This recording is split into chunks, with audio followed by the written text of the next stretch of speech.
Okay, good afternoon and welcome to the Berkley Center. On behalf of the Center for Social Justice, Research, Teaching, and Service and the Berkley Center for Religion, Peace, and World Affairs, I'd like to thank you for coming to our presentations today of the Education and Social Justice Summer Research Fellows of 2016. We hope you've gotten one of the publications here on the table. My name is Andrea Whistler and I serve as Executive Director of the Center for Social Justice. And today we are very excited to introduce you to four of our fellows from this past summer who are here: Jonathan Thrall, Carolyn Vilter, Khaliyah Legette, and Mariam Diefallah. We're especially thankful that Mariam has joined us all the way from Georgetown, Qatar campus. So thank you, Mariam, for traveling all this way to be with us today. So the Education and Social Justice Summer Research Fellowship is now going into its 7th year. We are incredibly thankful to the donor of this project, alum Rodney Jacob, and also to all of the hosts across the world over the last 7 years who have hosted our fellows in the pursuit of their research. So this fellowship really believes wholeheartedly in two things. The first thing is that we believe that our students, our undergraduates here, can be researchers and, more importantly, engaged scholars, that they can approach this research and the task that we give them, which is a huge one, in a way that's both meeting with the intensity and the maturity that they need. They display incredible problem solving in the field, sincere intellectual curiosity, and cultural humility and cultural diplomacy that I would hope for all professionals in the field of education and social justice scholarship. They literally hit the ground running wherever they end up in the world. They have 3 weeks to complete at least 15 interviews, and some of them do up to 30 interviews, I have heard. They show a willingness to adapt to the local cultural norms, and something that I find very important, to pursue the questions, the research questions that are just going unasked. And they're often going unasked because of who they're going to talk with, right? And so a lot of our research fellows have this profound ability to be able to talk to anyone, and particularly those on the margins of societies. So migrants, refugees, often school teachers, youth living with HIV/AIDS, people who are working outside of educational systems. So that is one thing that this fellowship really believes in, the power of our students to conduct and commit to this research. A second foundation for this fellowship is the importance of the intersection on the ground of local interventions around religion, education, and social justice. It's often religiously affiliated small NGOs, nonprofit organizations, or institutions that are really creating the most interesting, effective, and compelling interventions around issues of education and social justice. So those are you will hear about today. So thank you again for being here. Thank you again to all of our hosts who will be watching this video. I'm going to turn it over to my colleague, Dr. Sara Singha, here from the Berkley Center. She's going to introduce each student researcher today. Each researcher will present for about 8 minutes. At the end, we will take questions and answers. And again, we're really thankful that you're here today. Sara.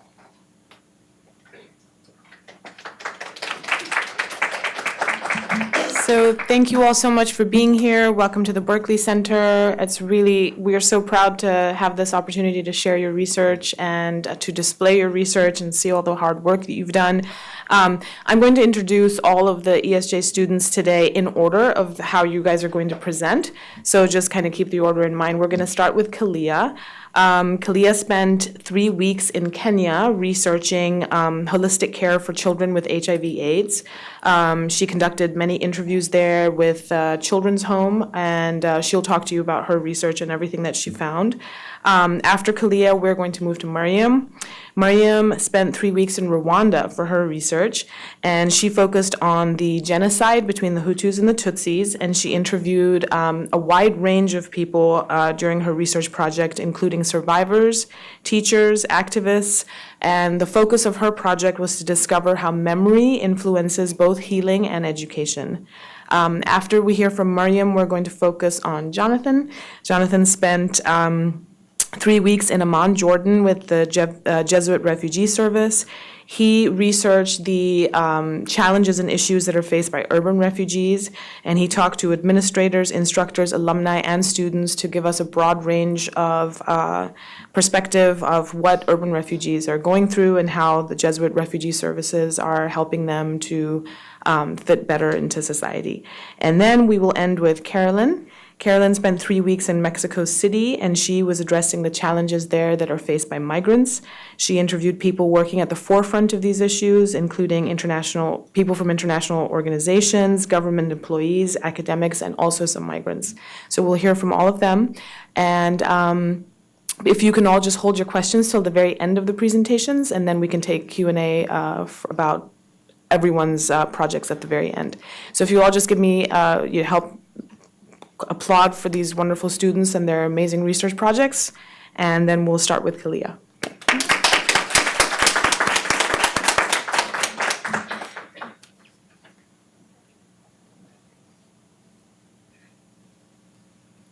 There was a clicker here in case you need it. Okay. Yeah. Hello, everyone. So I want to start by thanking the Berkley Center and the CSJ for funding this fellowship. Thank you to the staff at Nyambani Children's Home for hosting me, and to Andrea and Melody for guiding me through this project. And I also want to thank you to the other fellows who offer their continuous support, and for all of you for coming out today. So hi, my name is Khaliyah Legette, and I'm a senior in the college majoring in American Studies and minoring in Education, Inquiry, and Justice. So actually, let me click here first. This summer, I spent 3 weeks in Nairobi, Kenya, conducting research on education and social justice with a focus on the holistic care and treatment of children either abandoned or orphaned due to HIV/AIDS. So during my time in Nairobi, I stayed at Nyambani Children's Home, the first residential facility in all of Kenya dedicated to the care of HIV-infected orphans. So throughout the course of my research, I interviewed the executive director of Nyambani Children's Home, graduates of the program, teachers, students, and managers of other local institutions serving the needs of children with HIV, among many other insightful people.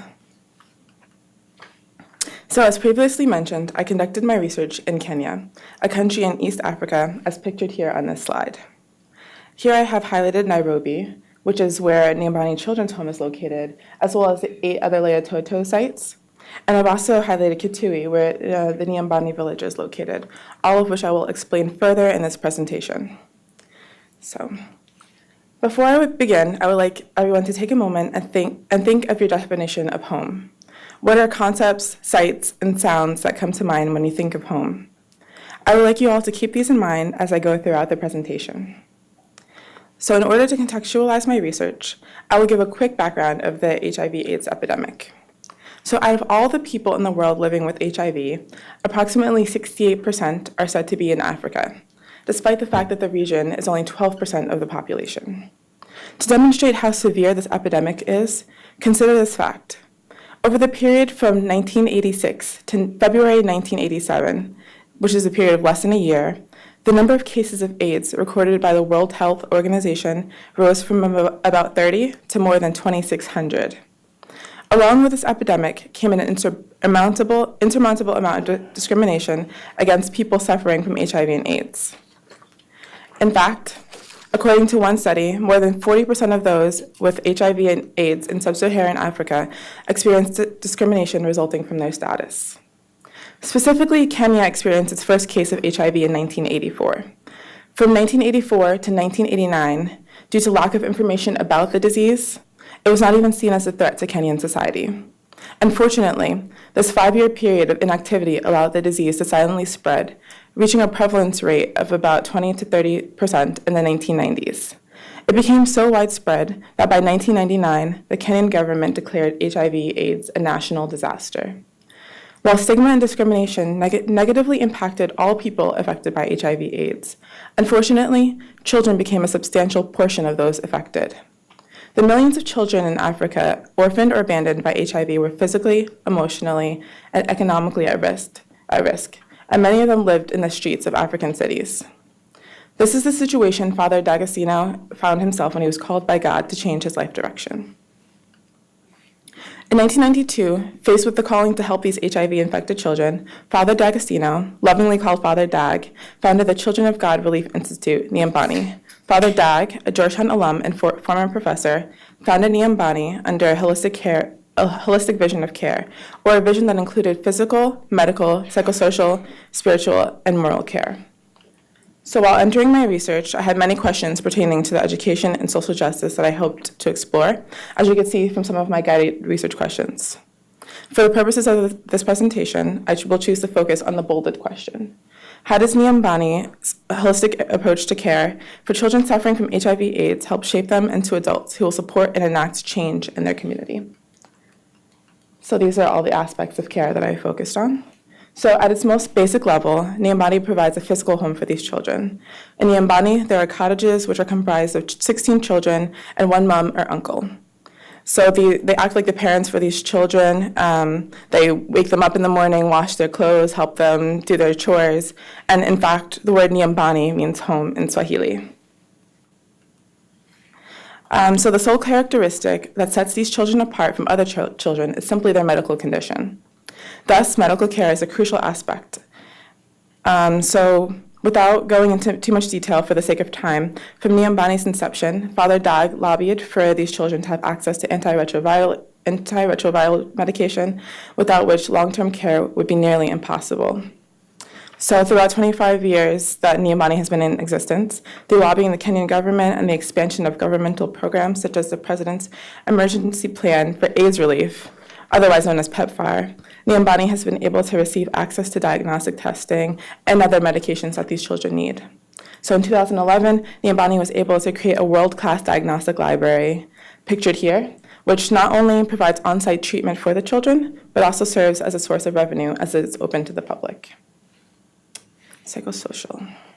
So a lot of these children have experienced quite a lot of trauma in their young lives. Trauma from seeing loved ones die of HIV, from being abandoned or orphaned, and from being discriminated against. So one of the objectives of Nyambani is to provide parental care. So whereas any other children may have their parents to turn to in times of trauma, Nyambani steps in to fill that role. Nyambani has a strong social services program to provide counseling and social support to the children, and the children of the moms and uncles are always available to provide them that parental care. The vision of Nyambani is to create sustainable communities for children infected and affected by the HIV pandemic, inspired by Christian compassion.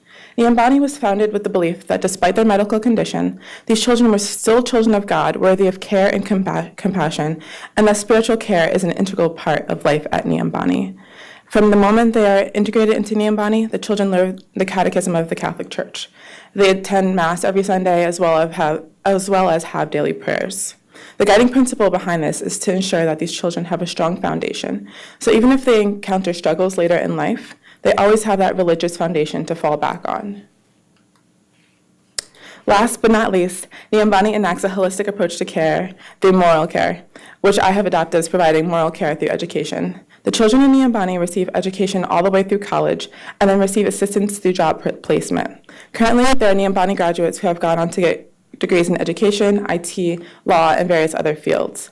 Education is just one of the tools Nyambani utilizes to shape these children to their fullest potentials. Together, these principles help raise a whole child. Essentially, the work of Nyambani is an example of the Jesuit tenet, cura personalis, or care for the whole person. So I also had the wonderful opportunity to visit the other branches of the Children of God Relief Institute, working towards providing a whole life for each child, which are Leototo and Nyambani Village. Leototo, which means to raise a child, was started in 1998 and is comprised of 8 centers in the informal settlements surrounding Nairobi. The children served by Leototo programs live with a family member, but Nyambani covers all the other aspects of holistic care beyond accommodation. Nyambani Village, on the other hand, was started in 2006 and is an outreach to the 2 generations left behind in the HIV pandemic. grandparents who lost their children, and children who lost their parents. It is comprised of simulated villages with grandparents leading households of children. Across these 3 programs, Children of God Relief Institute serves over 2,500 children and their families. Where their lives are lacking, Children of God Relief Institute picks up. Nyambani Children's Home, Nyambani Village, and Lea Toto all work together to fill in the missing pieces in these children's lives, giving them a chance to develop into their full potentials despite their medical condition. In the meantime, beyond this quote here, in the meantime, Nyambani has to continue to serve new generations of HIV-infected children and continue to support those under their care. From what I've experienced firsthand, I'm hopeful that Nyambani's work will continue to make a positive impact in Nairobi and beyond. So this is a quote that Sister Mary told me the first day that I met her, was, "If Jesus was here today, would he discriminate against HIV-positive people?" So thank you again for all taking your time out of your day to watch the presentations. Here's just a few photos of some wonderful people that I met during my time in Nairobi, and I hope you enjoy the rest of the presentations.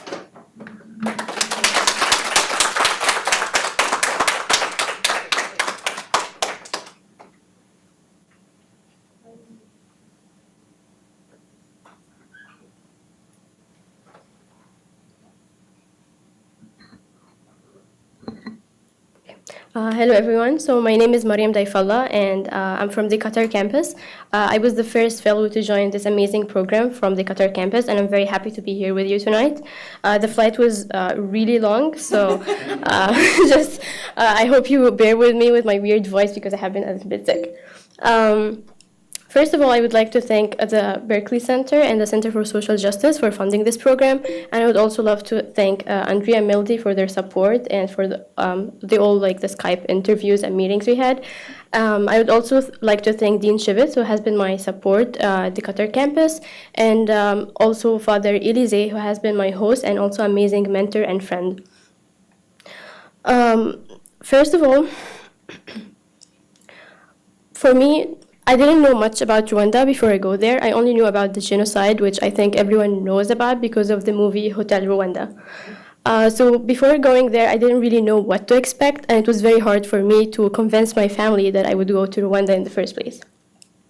I'm really interested in education, but I'm also interested in trauma and reconciliation, and this is how I chose the topic. So first of all, where is Rwanda? So Rwanda is a very, very small country in the center of Africa. It's very, very green, and it has a lot of neighboring countries, including Uganda, including Burundi, and Tanzania. As I was saying earlier, the country is most known for its genocide. So the genocide has a very complicated history that I don't think we have time to go through all the details right now, but the genocide happened in 100 days, and approximately 1 million persons were killed. More than 250,000 women were raped.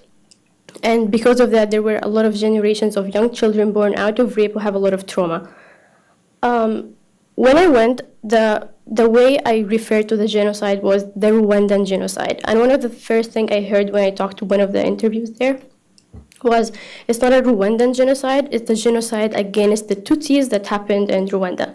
When I asked why the distinction, the answer was, when you refer to the Holocaust, do you say it was just a German genocide, or that it was an extermination against the Jews? So my question became, how do you refer to the genocide how do you respect the victims, but at the same time include an inclusive Rwandan identity? So how do you deal with this duality, basically? So my question became, how is the history remembered in Rwanda? Why it's remembered in that way, and why is that specific narrative legitimized in the country?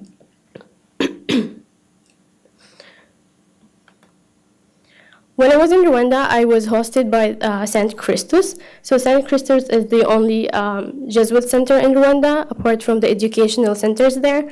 It's in a very beautiful place. It's in the hill of Remera, which is very, very beautiful and green, and it's called Rwanda's spiritual home.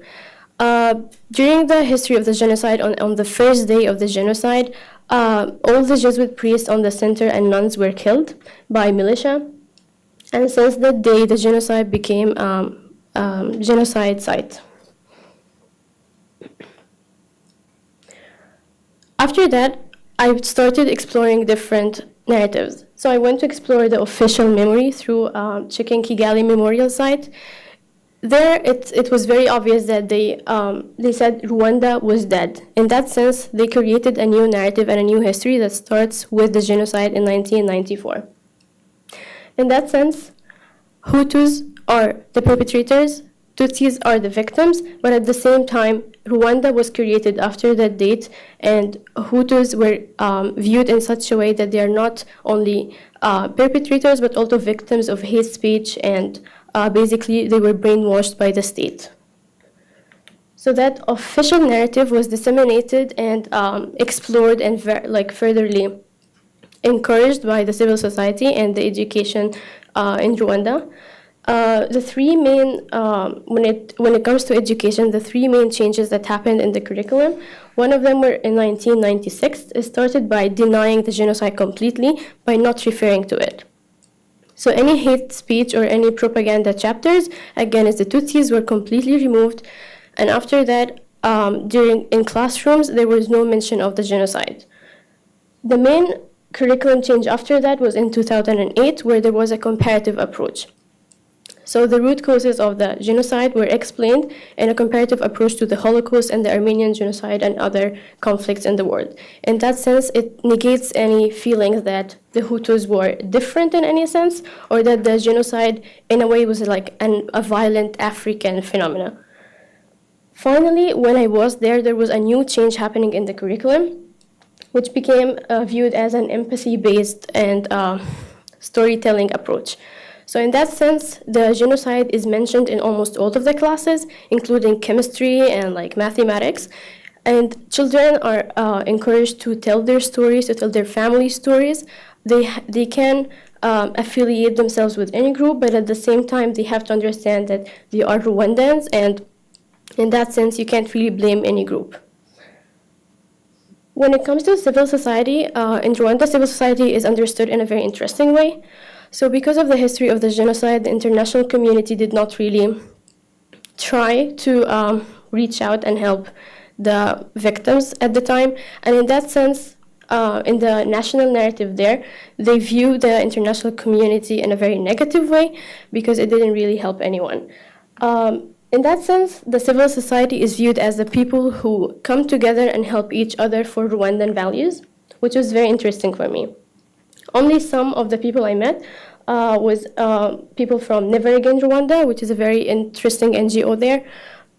Its main aim is to encourage the youth to become citizens and to become aware of the political situation in Rwanda and to be believers and peace building, and to encourage, and it encourages them as well to build bridges with different countries in the region. Something else is Ibuka, which is an umbrella organization that helps different kinds of survivors of the genocide. So two of the organizations I met, one of them is the Association of Young Survivors or Student Survivors, which is AERG. The other one is Aviga, which is the organization that helps the genocide widows. And both organizations help younger generations to escape poverty through education and through different methods of healing. And finally, Nyamirambo Women's Center, which is situated in the Muslim neighborhood in Kigali, which helps women understand their rights and to help themselves and their children through education and also through sewing classes. And this is where I got the skirt I'm wearing from. So after I explored that, I started looking at how religion is viewed in Rwanda. So because of the history of the genocide, unfortunately, the Catholic Church had a very negative impact during the genocide because churches were genocide sites. So a lot of Tutsis who were trying to flee the violence, they went to churches seeking refuge, but instead, nuns and father and priests were compliant with the Hutu perpetrators. And tens of thousands of people were killed in churches. So in that sense, right now, specifically the Jesuit mission, its main aim is to help people to heal spiritually. Also, it educates them a lot. So at the center I was with, I lived at, they have a lot of healing, weekly healing, one-on-one, in a way, one-on-one lessons with different people, different survivors. It's open for everyone, and for me, just from my window in my room, I could see that happening on a daily basis. Also, they have a lot of schools there that teach Jesuit missions, but at the same time, we have to keep in mind that the Jesuits don't have a very prominent presence in Rwanda, but the country as a whole is predominantly Catholic. In that sense, from what I said, what I realized eventually, my conclusion was there are a lot of contested narratives. It's very, very hard to know if the official narrative has been really overwhelmingly the one narrative in Rwanda, because a lot of people are still saying that it's a very complex relation, that just by saying that now we are all Rwandans, it's not that easy. And at the same time, for example, someone was saying all our stories began either before 1994 or after 1994. So in a way, we are associating ourselves with the genocide and instead of actually overcoming it. So that's something we should keep in mind, in my opinion. My conclusion was there are different perspectives that depends really on different generations. So for older generations, their definitions of peace and development was very different from younger generations. Younger generations are very hopeful. They believe they are Rwandans, while when with older generations, they are mostly talk about the genocide whenever I ask about education or peace building in general. That was my conclusion, and for possible future research, I just want to highlight that I was only based in Kigali, so I don't know if there is difference in the narrative when it comes to urban and rural differences. Also, most of the people I talked to, they were very, very clear that their families or themselves were associated with the victims, so I didn't really talk to people who are descendants from perpetrators. I really encourage you to check the links for the different civil society groups and different schools I have met with. It's very interesting, and they are amazing. They have a lot of information, statistics about the genocide, and also they are very encouraging when it comes to volunteering in different places. Thank you so much for listening.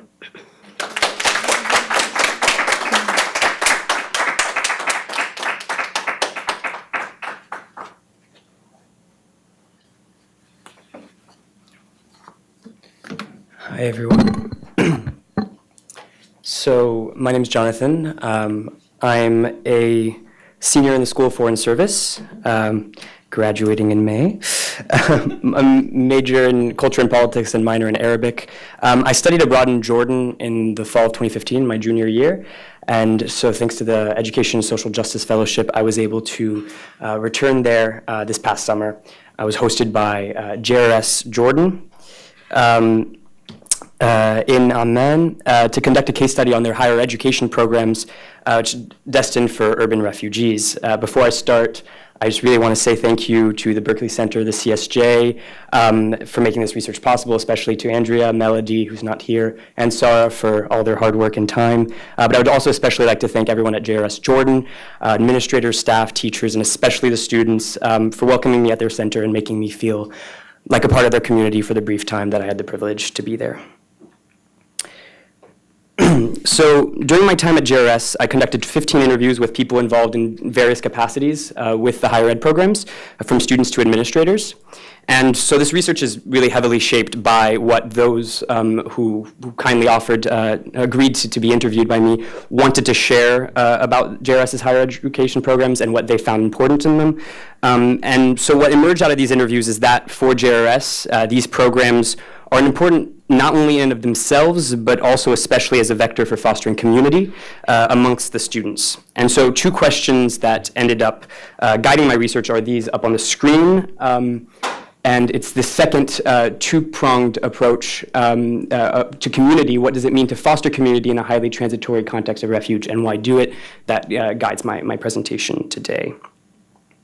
So I think it's helpful to first start by zooming out a little bit and giving a bit of a background context, especially to note that the 70-year-old Hashemite kingdom of Jordan has a history as a place of refuge that is as old as the country itself.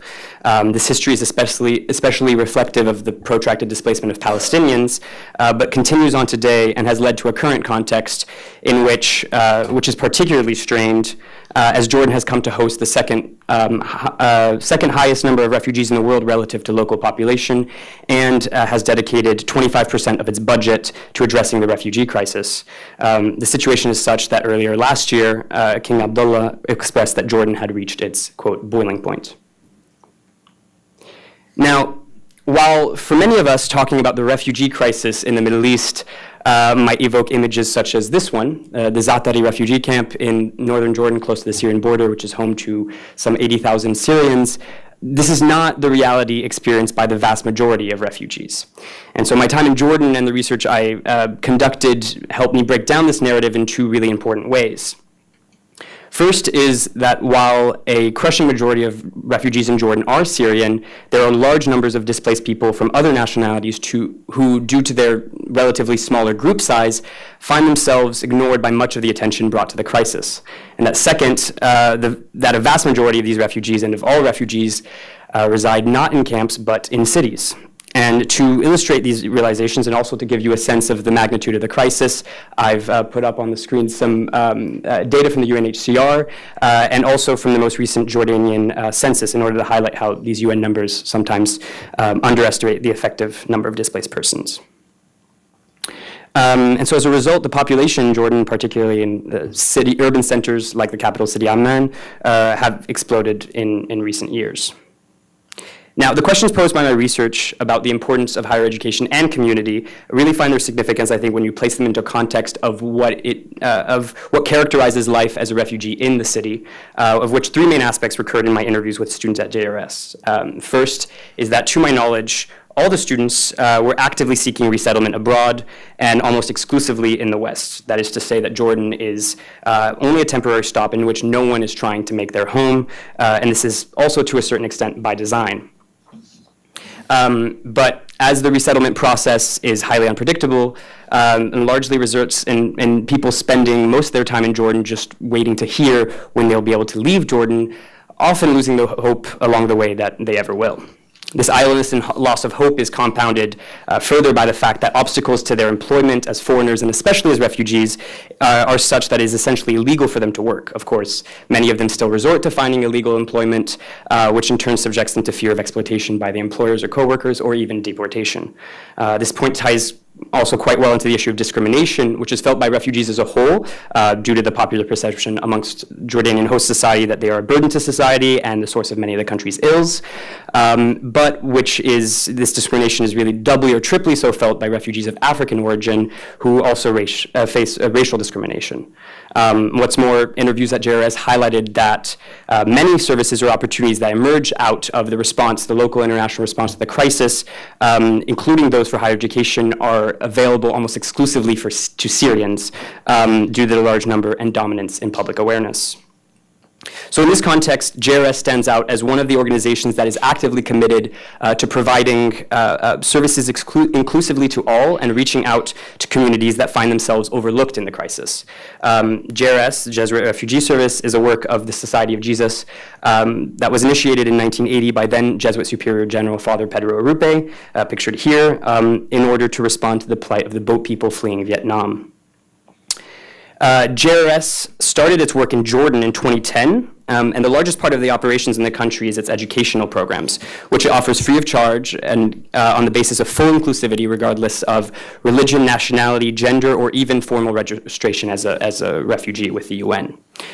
The significant part of these educational programs are those that it implements from its partner, Jesuit Commons Higher Education at the Margins, which recently, just this last fall, changed its name to Jesuit Worldwide Learning, and it's a network of Jesuit institutions for higher learning which design and facilitate higher education programs that are currently largely destined for refugees.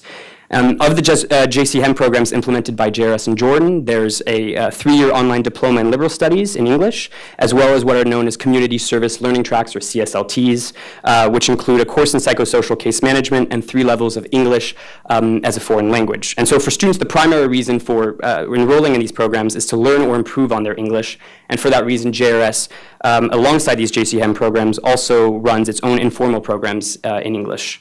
And so in total, all of these combined serve approximately 300 students. This is a picture from one of the CSLT English classrooms going on while I was there. So now, while these programs are meant to meet a demand for higher education, the center is also self-consciously, through these programs, seeking to offer a sense of community to its students, and does this through the diversity of its student body, amongst which staff seek to build an inclusive atmosphere and encourage students to mix, exchange, build friendships with other students who may have entirely different backgrounds from their own. And to that end, the center also organizes co-curricular, extracurricular events for the students, and seeks to make the center really a place where they feel comfortable and welcome and able to stay and socialize before and after classes. And the educational programs themselves, which are informed by the pedagogy of St. Ignatius, also encourage students to really approach their learning with a mind to the communities that they are a part of, and how they may better serve them. It's also important to note that the staff at JRS refers to the students as people we serve and members of the JRS community, rather than as beneficiaries, as is often common in the NGO world. And so this commitment to community building finds its purpose and motivation in, first of all, providing a space for comfort, dignity, and especially hope to these students in the context of the hardships that they face daily, including the big unknown of when they might be resettled. This is, as Natalie Houri, the academic officer at JRS, put it, doing with the now.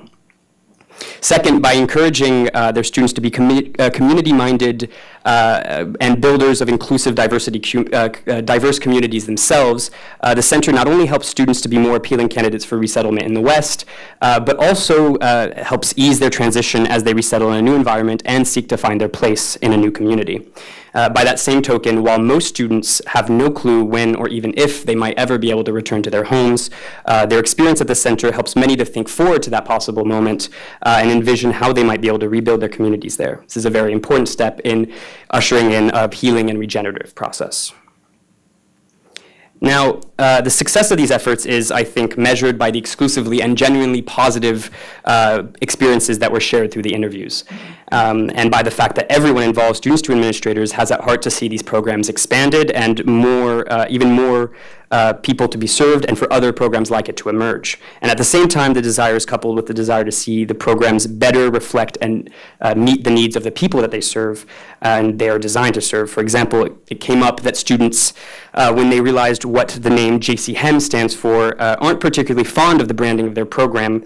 The name Higher Education at the Margins, which ends up printed on their certificates, only serves as a reminder for them of their situation when the program is the very thing that helps them feel as though they aren't at the margins. It's important, and this quote I put up here from Fozia, I think, describes that quite well, but it's important to note that this is a quote that comes from a graduate who otherwise can only speak highly of the program, and for whom the JCHEM diploma was like a dream come true. So I just want to finish by saying thank you all to you guys, and again, thank you to the Berkley Center, CSJ, JRS, not only for encouraging me to dip my feet into research, but also giving me the opportunity to return to a country I love for a very different experience and to form a very different perspective. Thank you, guys.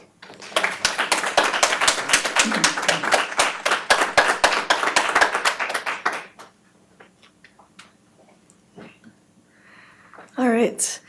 Hi, my name is Carolyn Vilter. I'm a senior in the college, so I'm also grappling with graduating in May, and I'm studying political economy. This summer, I conducted research in Mexico on higher education, civil society, and Central American migration. So if I can click this, let's see. There we go. Before I get started, I want to thank everyone who made this project possible, which is a long list. First and foremost, Melody, who couldn't be here today, and Andrea for all their support. Also, Jimena Gallegos and Mariana Huila, who guided me at my host institution, La Universidad Iberoamericana. They were invaluable aides. And also my host all around Mexico, Miguel Ugalde. Oops, wrong direction. So my host institution in Mexico, which I'll call Ibero, is a private Jesuit university on the edge of Mexico City.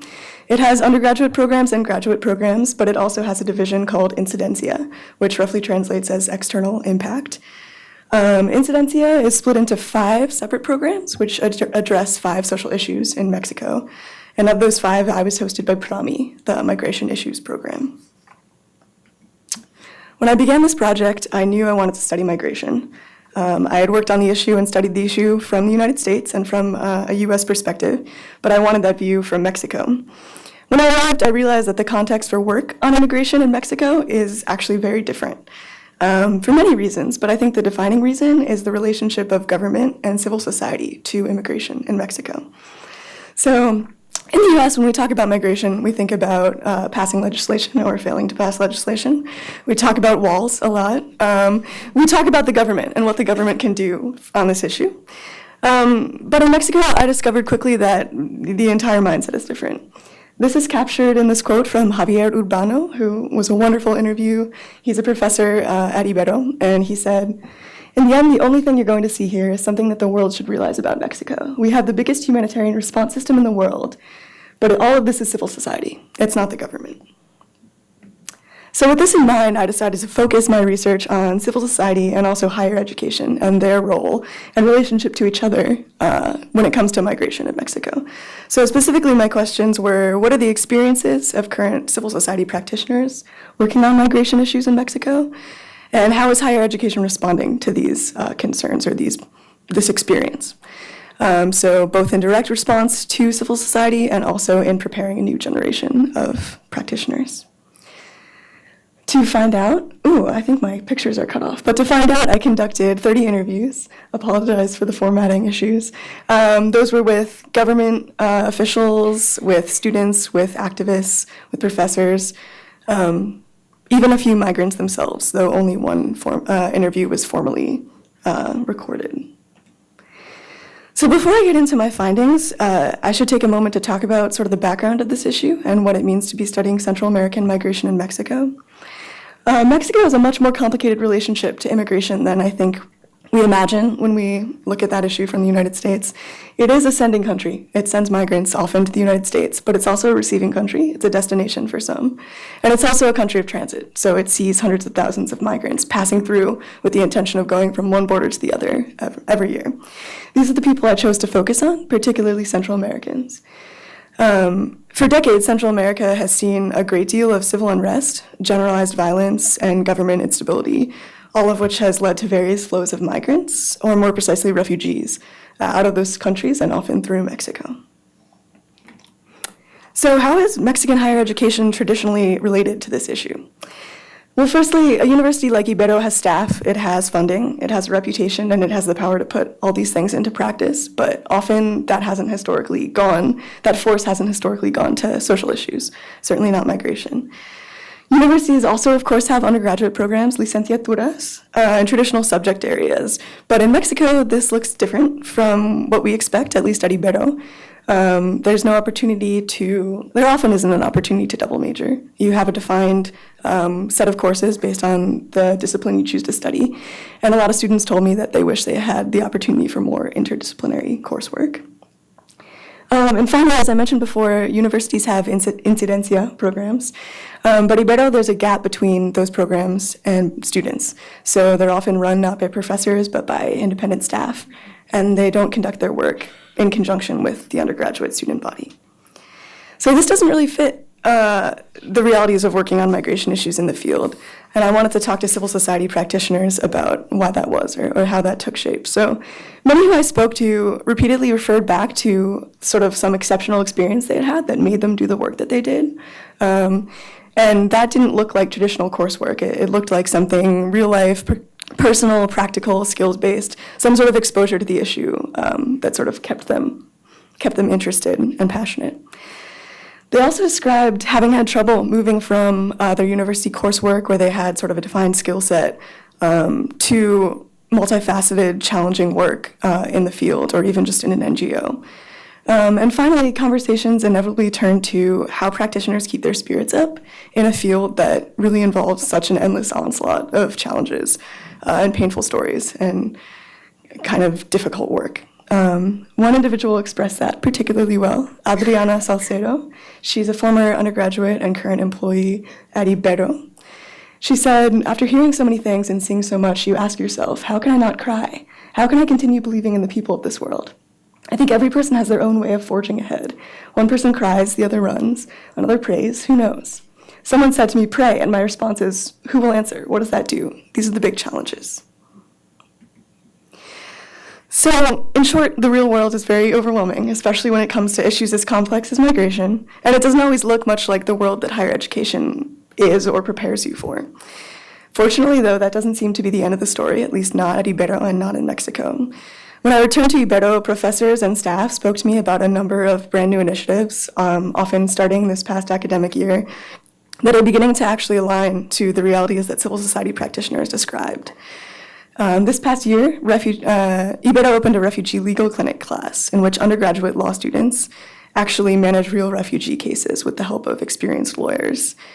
This year also brought Ibero's first class of students in their new master's in migration, which is designed actually by Javier Urbano of 2 quotes ago, to actually emphasize practical skills and fieldwork, interaction with migrants, a true understanding outside of a textbook or a classroom. And finally, Ibero's migration issues program, my host, is trying more and more to connect their work to students' work. For example, by creating a class where an architecture student might design a migrant shelter, a psychology student might study the psychology of an experience like migration, or some interconnected work of that nature. So, in short, of the many things I learned in 30 interviews, one thread was that, well, traditional education tends to fall short. New programs are definitely rising to the challenge that migration presents and doing so in promising ways. So thank you.